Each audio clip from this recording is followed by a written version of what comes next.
fazer o que era mal perante o Senhor, depois de falecer Eude. Entregou-os o Senhor nas mãos de Jabim, rei de Canaã, que reinava em Azor. Cícera era o comandante do seu exército, o qual então habitava em Arazote. Clamaram os filhos do Senhor, clamaram Israel ao Senhor, porquanto Jabim tinha 900 carros de ferro e por 20 anos oprimia duramente os filhos de Israel. Débora, profetisa, mulher de Lapidote, julgava Israel naquele tempo. Ela atendia debaixo da palmeira de Débora, entre Ramá e Betel, na região montanhosa de Efraim. E os filhos de Israel subiam a ela em juízo. Mandou ela chamar Baraque, filho de Abinoam, de Quedes e Naphtali, e disse-lhes: porventura o Senhor Deus de Israel não deu ordem, dizendo: vai e leva a gente ao monte Tabor, e toma contigo 10.000 homens dos filhos de Naphtali e dos filhos de Zebulon, e farei ir a ti ao ribeiro, Quizon e Cícera, comandante do exército de Jabim, e seus carros e suas tropas os darei nas mãos. Então disse Baraque: se fores comigo, irei, porém se não fores, não irei. Ela respondeu: certamente irei contigo, porém não será tua honra de investida que empreendestes, pois as mãos de uma mulher o Senhor entregará a Cícera. E saiu Débora e se foi com Baraque para Quedes. Aqui, antes de entrar no mérito de Débora em si, queria que a gente frisasse nos primeiros versículos desse livro. Então, versículo 1, versículo 3. Os filhos de Israel tornaram a fazer o que era mal ao Senhor, depois de falecer a luz. No versículo 3 ele diz: clamaram os filhos de Israel ao Senhor, porquanto Jabim tinha 900 carros de ferro, e por 20 anos oprimia duramente os filhos de Israel. O livro de Juízes é um livro histórico, e ele relata mais ou menos 400 anos, um pouco mais de 400 anos entre o início e o final. E durante esses 400 anos em que é descrito esse livro, o povo de Israel, ele várias vezes é entregue como escravos e resgatados pelo Senhor. E diversas vezes isso acontece durante o livro, e a gente fica se perguntando, né, o que acontecia. E a resposta está exatamente nesses primeiros versículos. Eles eram entregues à escravidão porque eles faziam o que era mal ao Senhor, da mesma forma como eles eram resgatados porque eles clamavam ao Senhor. Então, é um paralelo muito engraçado, né? Porque às vezes a gente lê o Antigo Testamento e tem gente que gosta de ler por isso. Porque a gente fica se perguntando por que eles faziam isso tantas vezes. Por que tantas vezes eles voltavam a fazer o que era mal aos olhos do Senhor. E aí às vezes a gente acha que a gente é muito diferente deles, sabe? Quando na verdade, para fazer o que é mal aos olhos do Senhor, não é apenas a gente estar lá fora, desviado, né? Descrente, mas todas as vezes que a gente tira a nossa dependência do Senhor, todas as vezes que a gente tenta tomar conta da nossa vida por conta própria, que a gente acha que somos capazes de resolver os nossos próprios problemas, a nossa própria vida, e toma as rédeas da mão de Deus, a gente faz o que é mal aos olhos dele. E daí vem todas as outras consequências. E daí a gente pensa: não, eu não preciso de um culto, porque o problema que eu tinha já consegui resolver aqui mesmo. Não, eu não preciso ajudar esse irmão, porque ele tem que se velar com Deus, na minha vez Deus não me ajudou. E aí a gente começa a tirar a dependência do Senhor da nossa vida. E é exatamente isso que Israel fazia. Israel, eles eram oprimidos, eles eram resgatados, e aí quando eles achavam que estava tudo bem, morria o juiz, pronto. Eles paravam de depender do Senhor. E mais uma vez eles eram entregues à escravidão. Então eu não podia entrar, né, no mérito de Débora sem falar sobre isso, porque a dependência ao Senhor é o que vai nos fazer ter a coragem que Débora teve, de tomar a atitude que ela teve. Porque sem essa dependência, eu não estaria aqui na frente, porque eu quase nem sento aqui na frente para as pessoas não me verem muito, acaba porque eu falo com o outro, embora eu não goste de estar em evidência, eu sou muito discreta.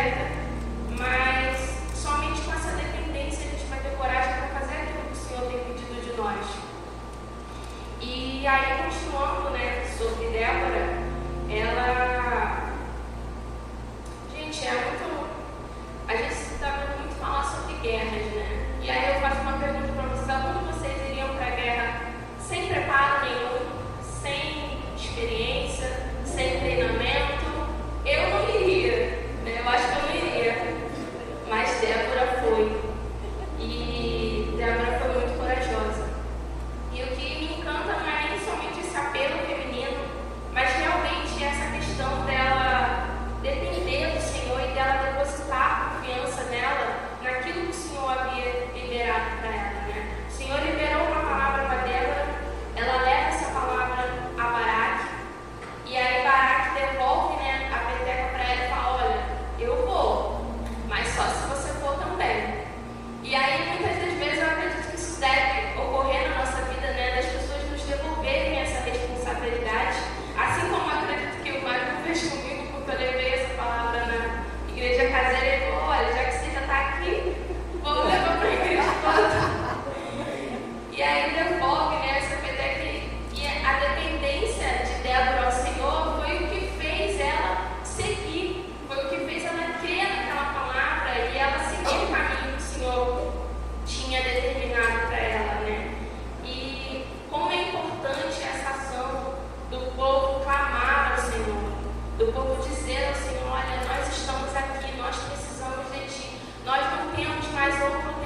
continuidade aqui. Vou lá para o versículo 17. Eles foram à guerra, né? Débora cita que a vitória virá da mão de uma mulher, né? E aí no versículo 17 continua relatando: porém Cícera fugiu a pé para a tenda de Israel. Cícera era capitão do exército de Azor. Aqui eles já haviam, né, matado, conquistado boa parte do exército, e Cícera foge.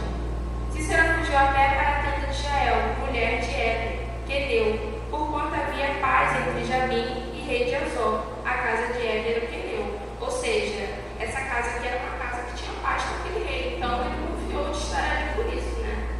Saindo Jael ao encontro de Cícera, disse-lhe: entra, Senhor meu, entra na minha tenda, não temas.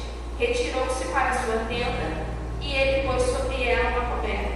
Então ele lhe disse: dá-me, peço-te, de beber um pouco de água, porquanto tenho sede. Ela abriu um odre de leite e deu-lhe para beber e o cobriu. E ele disse mais: ponte a porta da tenda, que é o que se quer, e se vier alguém te perguntar: há aqui alguém? Responde: não.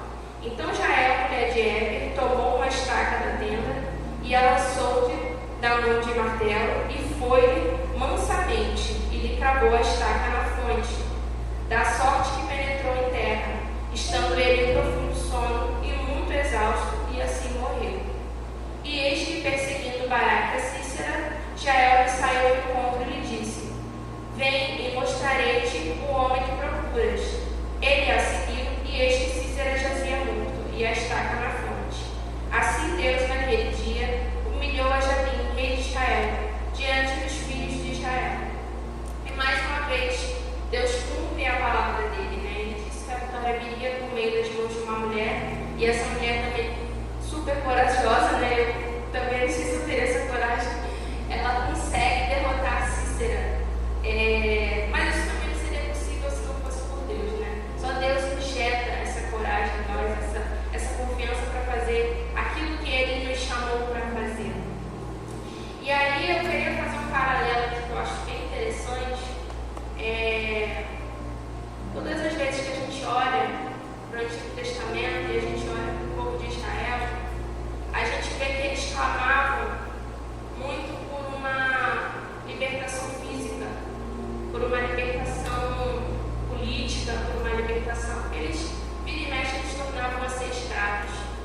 E eles clamavam por isso: Senhor, nos livra disso, Senhor, nos livra esse povo dessa escravidão. Por isso que também quando Jesus chega até eles pensam que Jesus vai vir com uma mensagem de armamento militar, de que Jesus vai chegar e vai guerrear contra os romanos, vai arrancar eles dali. Quando Jesus vem para oferecer algo muito maior do que aquilo, muito maior do que uma libertação momentânea, do que eles já tinham passado tantas e tantas vezes. E é por isso que muitos até hoje não entendem, né, o papel de Jesus. Porque Jesus não veio para libertar-nos de forma física, mas de forma eterna e espiritual. Jesus veio para oferecer para eles e para nós, consequentemente, porque fomos incluídos nesse plano, uma libertação eterna, uma vida com Ele, um estilo de vida, vamos dizer assim, que jamais poderia ser transgredido. O que o Senhor fez naquela cruz é algo que jamais poderá ser repassado. Nada pode passar uma borracha em cima daquilo que Jesus fez. Então, a gente pensa, né? Naquela época o clamor era para que eles fossem liberados fisicamente. Então, qual deve ser o nosso clamor hoje?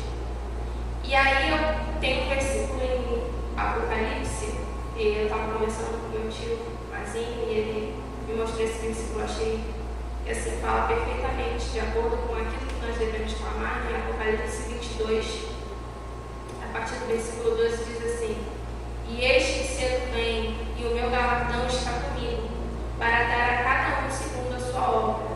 Eu sou o Alfa e o Ômega, o princípio e o fim, o primeiro e o derradeiro.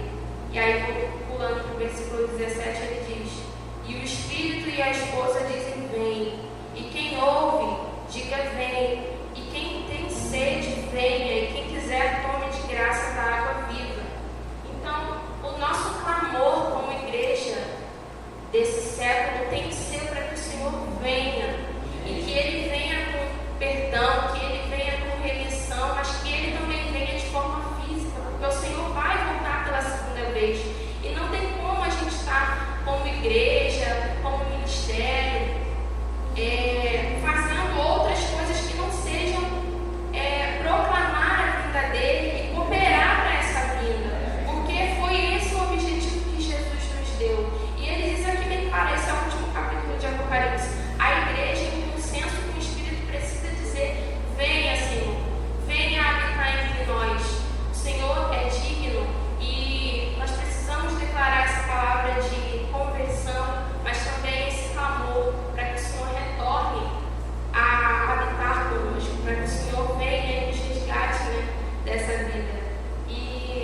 Porque quando a gente espera alguém na nossa casa, a gente não espera sentado no sofá, com a casa toda bagunçada, sem nada para comer, e a visita entra e abre a porta sozinha. Não. Quando a gente vai esperar alguém na nossa casa, a gente se planeja antes, a gente limpa a casa, a gente se organiza, a gente toma um banho para receber a pessoa de forma limpa.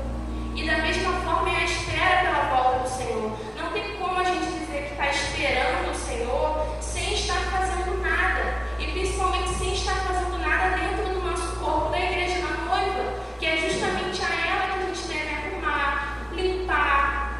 E para isso nós também temos que nos limpar para servir essa noiva. Então não tem como a gente dizer que está esperando se não estamos fazendo nada, se não estamos nos posicionando. Entendeu? Então às vezes a gente pode até acreditar que Ele está vindo. Não, eu acredito que o Senhor está vindo. Mas se a gente não está fazendo nada, a gente não está esperando. A gente está disperso. E eu oro para que a gente não esteja disperso, para que a gente esteja vigilante e de fato todos os dias pensando e orando e trabalhando e cooperando para essa volta do Senhor, para esse grande casamento, sabe? Então é isso que o Senhor tem comunicado a mim, tá? Nem sei quanto tempo já passou, fui bem breve, mas geralmente eu sou objetiva mesmo das minhas palavras. Mas é isso, gente. Eu creio que há um tempo que o Senhor tem levantado pessoas nessa igreja e pessoas novas para fazer aquilo que Ele tem pedido. Então, se o Senhor tem te chamado para fazer algo, pelo amor de Deus, não se acovarde, sabe? Levante, vai ler sua Bíblia, vai orar, peça a direção do Senhor, se coloque à disposição. Já passou o tempo da gente tentar saber o que o Senhor está falando. Eu tenho certeza que se você está orando, se você está buscando a presença do Senhor, o Senhor tem liberado para você aquilo que Ele quer que você faça. Então, invista no seu chamado, sabe? Minha tia até fala uma coisa para mim, ela fala, Larissa, o chamado, ele nos chama.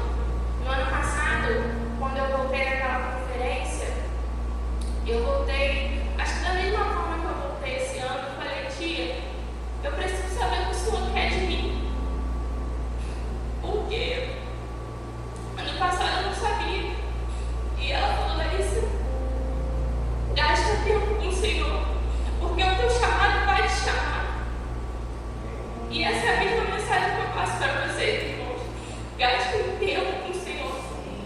Se seu chamado for cuidar da sua casa, dos seus filhos, amém. Se seu chamado for estar aqui no Ministério de Louvor, se coloque à disposição. Se seu chamado for levar uma palavra na igreja caseira, fala com o Mike, eu estou estudando, quando você achar que é o momento certo, eu quero levar uma palavra.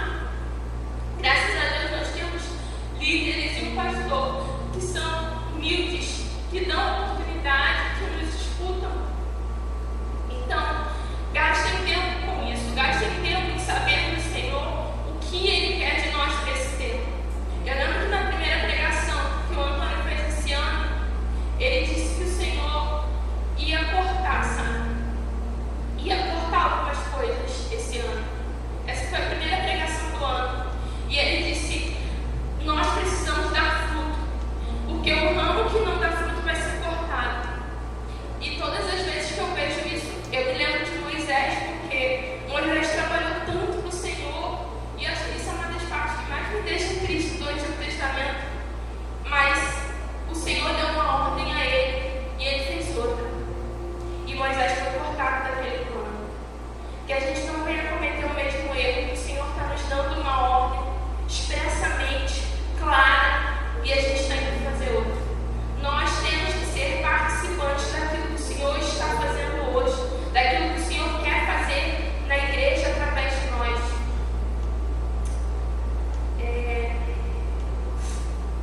É isso, gente. Muito obrigada.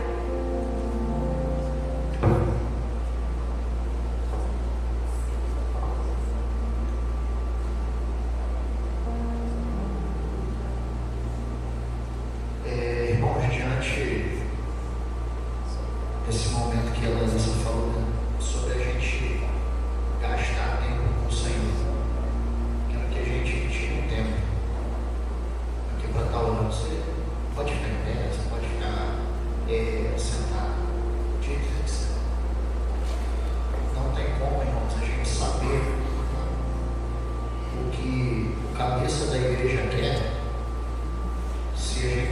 pergunta e não fica parado na ouvir. E às vezes o Senhor vai usar uma didática com a gente. Nós vamos perguntar e Ele não vai responder de imediato. Porque Ele vai falar para a gente: olha, mais importante do que vocês vão fazer para mim, eu quero o coração de vocês. Ao longo das últimas décadas, teve muitos homens e mulheres de referências para a Igreja de Cristo. E que em algum momento eles decidiram viver independente. E caíram em grande ruim. Caíram em grande desgraça na sua vida. Pessoas que cooperaram tanto com o corpo de Cristo. E eu creio que isso é quando nós achamos que chegamos em um lugar em Deus, onde nós não precisamos mais dele, onde nós fazemos com a força dos nossos braços. Irmãos, se Deus não estiver conosco, não nos interessa. Oh, Senhor.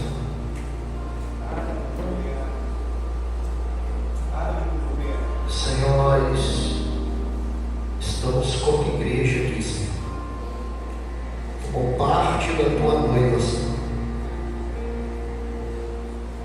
Senhor, nós não queremos ser aqueles que vão gerar credenciais diante do Senhor, dizendo que em teu nome nós profetizamos, em teu nome nós fizemos, em teu nome tantas coisas, Senhor. E no final vamos ouvir do Senhor: apartai-vos de mim, que eu não vos conheço. Senhor, que nós possamos ansiar dia e noite, Senhor, para estarmos próximos do teu coração, Senhor. Que o nosso serviço, que a nossa entrega, Senhor, seja a partir, Pai, do relacionamento que nós vamos desenvolver com o Senhor. Seja a partir do relacionamento que nós vamos desenvolver uns com os outros, Pai. Senhor, nós temos visto tantas coisas acontecendo no meio do teu corpo.